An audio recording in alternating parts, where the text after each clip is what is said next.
Aziz ñu ñëw ci Mamadou Diagne. waaw moom mooy président bu yees bu convention des jeunes reporters du Sénégal.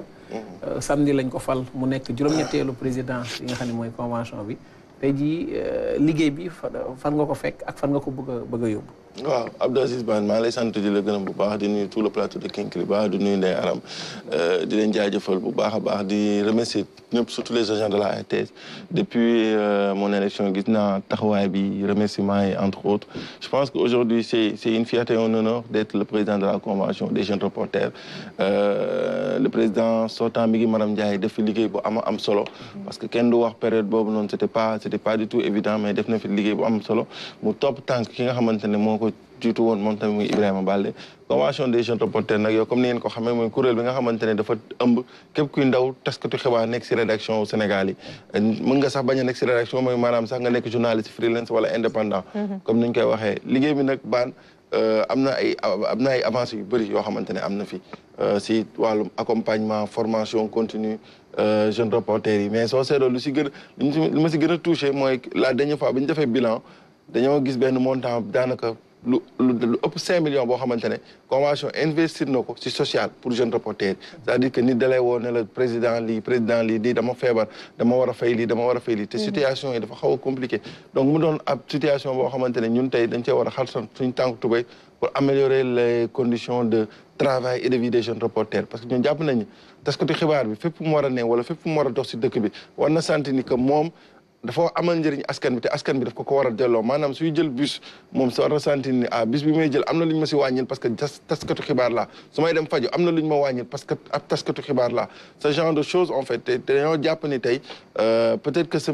que l'environnement wala les gens sont un peu ingrats par rapport à ce métier mais tey journalistes yi des nañ leen jox cër bu ñu war a am si réew mi te jàpp nañ ni tey ñun c'est notre travail de gën a accompagner les journalistes dans la formation continue dans leur bien-être mais aussi proposer une autre approche c'est-à-dire que essayer d'innover parce que gis nañ ni am na lu bëri loo xamante ne tey wàllum taskati xibaar métier bi innovation yi bëri na ñu bëri ñu ngi naan métier bi fan la jëm ak intelligence artificielle mais ñun je pense que ñun instant bii nii nañ taxaw xool yan innovation lañ mën a jëm dans ce sens. casquette boobu bi nga am en tant que journaliste boo xam ni ràññee nañ la ci wàllu digital est-ce que da nga koy imprimer aussi ci li nga xam ni moom nga am comme vision ci CRGS. of course loolu dafa doon loo xamante ne lu mënta ñàkk la parce que déjà soo seetloo bureau ñu nekk si bureau bi yëpp bureau bii nii. am nañu kontaan nañ ci yow parce que bëri na ay jigéen. waaw non loolu c'était quelque chose boo xamante ne c'était un devoir parce que métier bi tamit soo xoolee jeunes reporters yu bëri ay jigéen lañ soo demee si conférence de presse da nga leen di gis ñoom ñooy def live yi si bëri ñu si bëri soo seetloo c'est des personnes très tactiles nañ koy waxee c'est des personnes très tactiles vice-président Chérif Assana Fall soxna Astou chargé de communication des fois Jéri Diagne bu Soleil donc on a des profils yoo xamante ne tey qui nous permettent voilà Jéri donc qui nous permettent aujourd'hui d'aspirer à mieux surtout dans le digital donc tey ñun suñu taxawaay dafa war a day doon taxawaayu sentinelle mais aussi taxawaayu xëcc ñi nga xamante ne tey peut-être que terrain wu technologie bi dafa leen bàyyi ginnaaw ñu jéem a innover ce sera pas facile mais man sama premier défi tey pour la ce sera la mobilisation des fonds parce que tey am na lu bëri loo xamante ne convention bi yaakaarul dara si xaalis si lu dul vente carte de membre ak subvention bi nga xamante ne dañ koy am ci aide de la presse te su weesoo loolu c'est pas évident donc ñun war nañu mën a mobiliser des fonds dem jëli partenaires yi ñëw nag ñu jàppale ñu pour que ce soit dans toutes les régions du Sénégal accompagner jeunes reporters yi dans les formations continues nag pas dans les formations yi nga xamante ne da ngay ñëw def atelier def pause café ñëw waxtaan benn ñaari yoon dem sa non on veut des choses concrètes pour nga xamante ne kii tuskat xibaar bi su nekkee si plateau bi suñu tata bi suñu ñëw di wax si wàllum golf journaliste bi def sport dina am xam-xam wala connaissance bi nga xamante ne tey dina ko mën a challenger la dernière fois maa ngi koy tooñee dafa am benn plateau bi ma doon seetaan benn économiste dafa ñëw toog nii il était en roue libre journaliste dafa taxaw rek di ko xool alors que tey situation fu mu toll nii am na ay question d'actualité yu bëri yoo xamante ne tey problème chroniqueurs yi ak ñeneen yooyu yoo ko indi journaliste yi war na am le minimum de bagage intellectuel bi nga xamante ne tey dafa war a citoyen bi fu mu mënti toog dina ko ne problématique bii de nii ak nii la demee nii ak nii neewuñu journaliste bi dafa war a doon benn encyclopédie mais dañ ne journaliste bi dafa war a xam un peu de tout léegi un peu de tout boobu noonu tey moo lay permettre tey spécialiste bi ngay am dans tel ou tel domaine su ñëwee jàkkaarloog yow nga mën ko challenger nga mën nga parce que yow en retour en définitive c'est quoi le véritable défi? C'est que le Sénégalais lambda et que le citoyen puisse être conscient des enjeux de l'heure. Soo ko mënee wax levée de fonds Sénégal day levée de fonds nga ne ko levée de fonds bi lii ak lii ak lii la antu. Soo ko mënee on a des problèmes sur le plan de la santé lii ak lii la antu. Soo ko nee lii ak lii ak lii comme ça moom mu mën a xam balaa d'agir parce qu'on dit souvent que un citoyen informé est un citoyen éclairé boo xamante ne dina mën a xam fan lay teg tànkam. Kan mooy jeune reporter? Jeune reporter mooy képp ki nga xamante ne mi ngi ci rédaction yi te mi ngi exercer métier journalisme mi ngi collecter traiter di diffuser information doon na tamit képp ki nga xamante ne mën na am nekkoo ci rédaction mais freelance nga mais yaa ngi collecter diffuser di traiter information te tamit. léegi ñi buruxlu ci biir nag wooyee seen bopp jeune reporter. waaw loolu yaa leen njaboote tamit. non di njaboote en fait keroog maa ngi ko pourtant keroog loolu. keroog de am na ku ma ko doon tooñee ma ne ko dañoo njaboot mais xam nga en fait aujourd'hui man dans mon approche du ma xaaj ak seen da ngay gérer ñëpp parce que tey affaire yi toll na fi nga xamante ne voilà da ngay tëj nañ ñaxanaay parce que affaire yi am na fu mu toll tey nii am na ñoo xamante ne soo leen jéemee écarter rek dañuy braqué wu il faut pas écarter personne parce que je pense que ni ñun suñu demee mobiliser des fonds pour les formations et tout soo ñëwee yow tu es passionné am na ñoo xamante ne nag passion moo leen sonal dañuy ñëw ñu ne je suis passionné par le journalisme am naa trépied am naa téléphone am naa ring light nga ñëw nga ne ko ok mais nous on offre des bourses va te former à bonne école soo formé nag après nag à bonne école boobu noonu lañ lay wax ni métier bi kat dafa am éthique ak déontologie ça loolu mooy soubassement bi dëgg la ndaw collecté traité diffuse mais loolu yëpp lu ko ëmb mooy éthique ak déontologie mooy tax tey doo wër hôtelier salon yi naan da ngay wër ay conférence de presse ak ay atelier di xaar pejëm éthique ak déontologie mooy tax tey doo toog si plateau yi naan da ngay défendre tel wala tel éthique ak déontologie tey mooy tey ngay tax ngay xalaat ëllëg yow soo demee ba en certain moment parce que tey ñun suñuy def sargal des doyens pour lan la parce que am na ñoo xamante ne seen wiiw rafetul si métier bi seen riir am na ñoo xamante ne tey loo mënti wax dañ naan diw de am na benn période moo fi waxoon lii moo fi defoon lii te métier bi nag loo si mënti wax public bi am na wàllam de mais dara dàqul la reconnaissance des pairs. oui il y a deux choses yoo xam ne yëkkati nga ko benn bi mooy la responsabilité bi nga xamante ne reporter bi war na ko am ci buy liggéey dinañu dellusiwaat ci li nga xamante ne moom la premier ministre doon wax démb lan ngay dénk tey reporter yooyu nga xamante ne ñoo nekk ci rédaction nga wax tamit leneen mooy boo nekkee ci kër di liggéey am na taxawaay boo war a am taxawaay boobu pour nga am ko pour nga mën a bañ a dem ci yenn yi nekkuma di layal kenn mais patron de presse bi tamit lan moo ciy wàllam. xam nga dafa am loo xamante ne c'est la base en fait parce que démb premier ministre man souvent dama koy wax si fact checking suñu waxtaanee si fact checking dama naa leen mais fact checking c'est que la base du journalisme.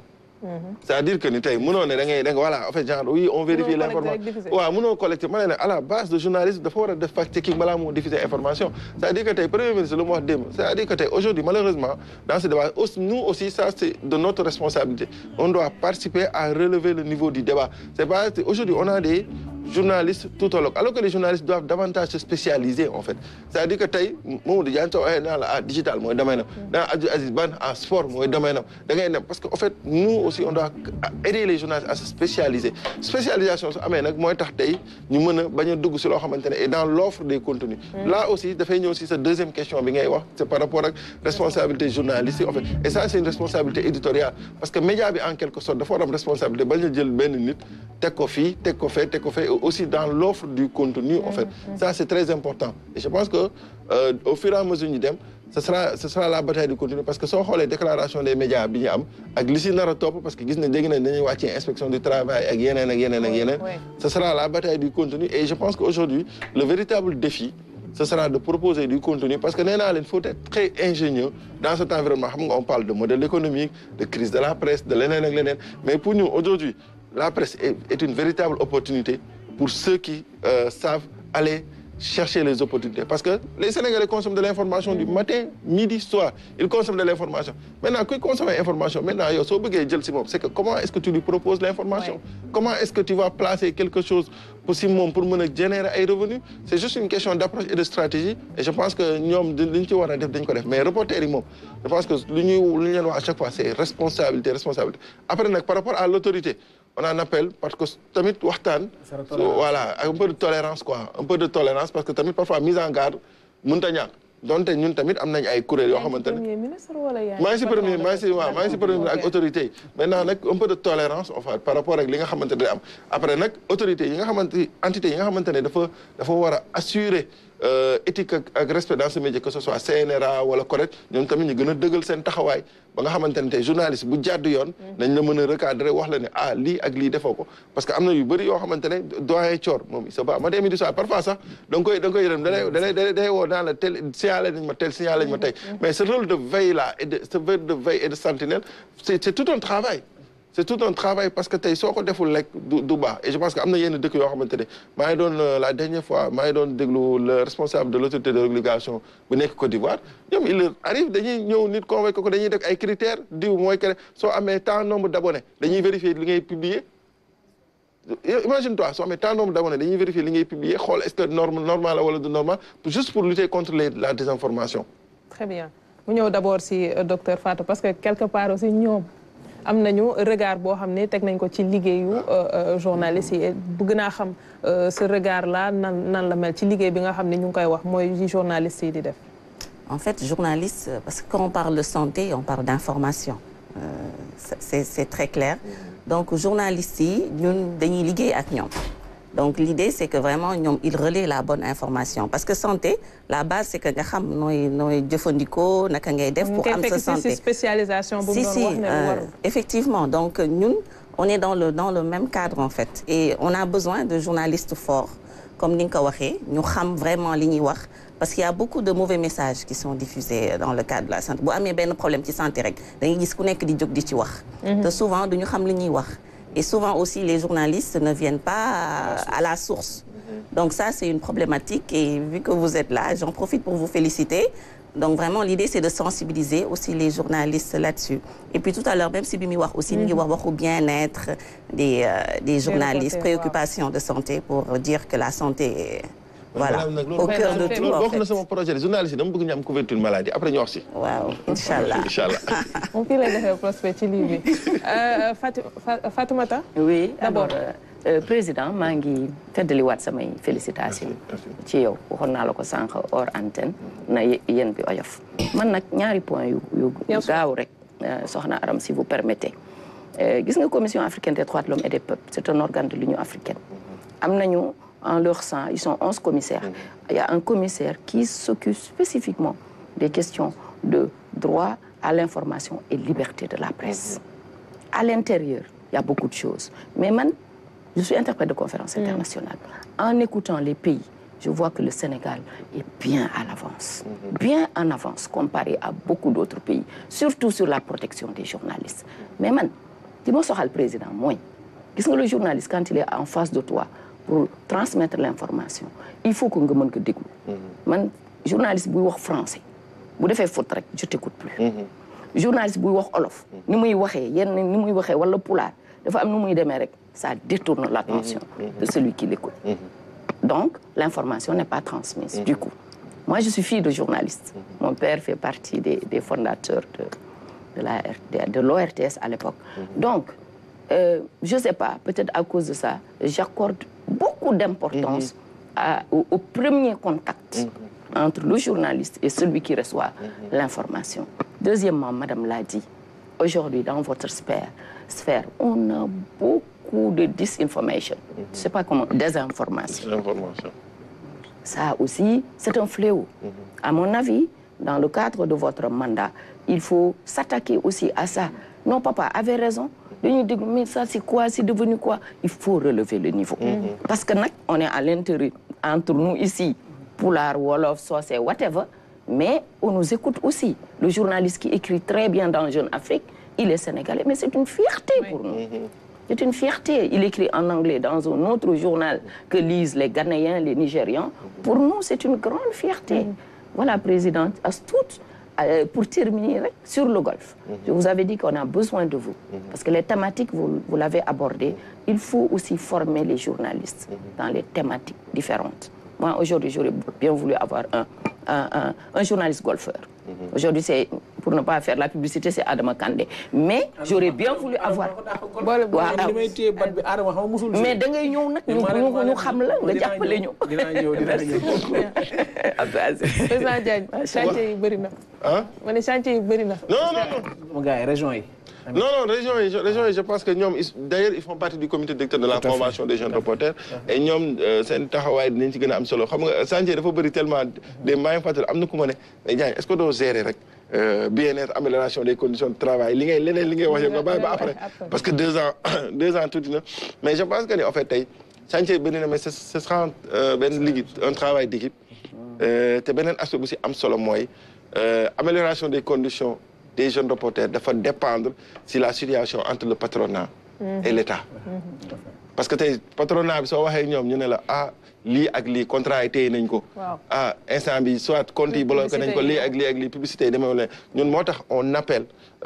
l'autorité à rencontrer le patronat de la presse parce qu'on pense qu'il est temps. Il est franchement temps que cette situation-là, qu'on la dépasse, ñu avancer si beneen étape ba nga xamante ne léegi nag état bi su d'accord rek su rencontré ak patronat bi ba arrondir les angles sur cet aspect ñun dañoo mën a taxaw patronat bi taxaw état bi ne patronat bi waroon na lii ak journalistes yi nga xamante ne jox lañu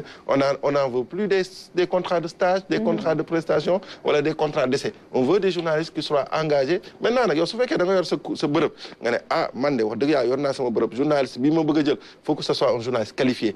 Avec des critères loolu on le respecte mais soo xasee ba jël ko nga fay ko li nga ko war a fay mu sentir ni que il est dans de bonnes conditions bu bañ a nekk dans la précarité parce que précarité mooy jur leneen mooy tax nit ki vulnérable à beaucoup de tentations. Beneen aspect bi nga xamante ne soxna Adam soo ma ko mayee pour ñun tey dañ ko war a def mooy journalistes yu bëri ils se sentent pas à l'aise dans certaines rédactions mais on veut que les journalistes entreprennent ñun tey mën nañ gisi DER te dinañ leen dem seeti ne leen am na ay journalistes yoo xam ne c'est des journalistes indépendants am na ay kuréelu journalistes bëgg nañ dajaloo taxawal benn entreprise de presse mais pourquoi pas les accompagner les financer tegal leen ay conditions de remboursement tout ça ñoom nag dinañ xam ne su boobaa ils seront de véritables chefs d'entreprise en fait loolu noonu tey dafa war a doon loo xam ne dañ ko war a parce que tey ailleurs ça se passe ñu mën a am ay chefs d'entreprise de presse yoo xamante ne ay ndaw lañ ñu challenge leen ñu xool écosystème comment est-ce que ça va se passer. wax nañ la dëgg nag chantier yi nga wax ni yëpp bëri na fan ngay tàmbalee. Non, man, instant bi, mobilisation des fonds, formation continue. D'ailleurs, le 3 mai, on a avec l'ambassade de France ben atelier de haut niveau, ben panel de haut niveau sur l'intelligence artificielle. Après, dina am yeneen yoo xamante ne dañ koy teg crescendo mais soxna Aram ko xam Mamadou Diagne xam ni mën na sumb juróom-ñeenti cin en même temps du ko jaaxal. Ça c'est vrai, c'est quelque chose. Inch'Allah rabbi. jërëjëf bon mandat. Merci. Da ngeen may disponibilité fii ak mandat bi di jeex.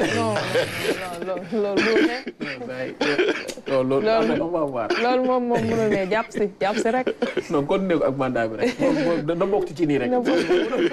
mu sumbaale ko benn yoon balaa may dem parce que xam naa ne su ma ko defulee waa Régis dinañ balaa ñu ñëw si docteur Fatou ñu ngi insister depuis bi ñu commencé le réalisateur Fatou Mbissine ñoom ñëpp a ngi waaw donc finalement on sera obligé de vous demander ça Aïssata Tall Sall ak yow lu ngeen bokk